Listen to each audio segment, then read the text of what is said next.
परेशान हो गई क्योंकि वह जानती थी कि उसके पिता घायल हैं और प्रतिद्वंदी से नहीं जीत पाएंगे। इसलिए उसने युवक से मदद मांगी। पहले युवक मना करना चाहता था, लेकिन लड़की का उदास चेहरा देखकर वह तैयार हो गया। जब वे वहां पहुंचे तो दोनों पक्षों ने जीवन मरण की लड़ाई का अखाड़ा बना लिया। हारने वाले को न केवल इस जगह से जाना होगा, बल्कि अपनी सारी मार्शल आर्ट शक्ति भी खुद नष्ट करनी होगी।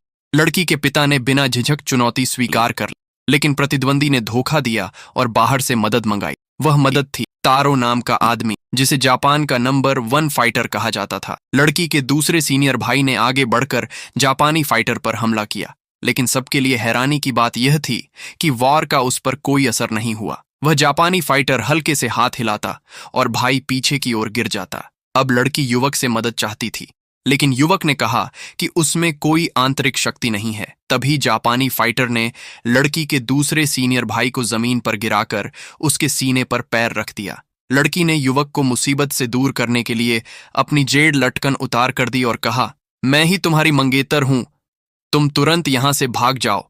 लेकिन युवक को उसके गुरु ने कहा था कि उसे लड़की की हर हाल में रक्षा करनी है, इसलिए उसने खुद लड़ने का फैसला किया। जैसे ही जापानी फाइटर भाई को चोट पहुंचाने वाला था, युवक ने नंगी हथेली से तलवार पकड़ ली और उसे पीछे धकेल दिया। प्रतिद्वंदी गुस्से में फिर से पूरी ताकत से वार करने आया, लेकिन युवक ने आसानी से बचकर उसकी तलवार हवा में उड़ा दी।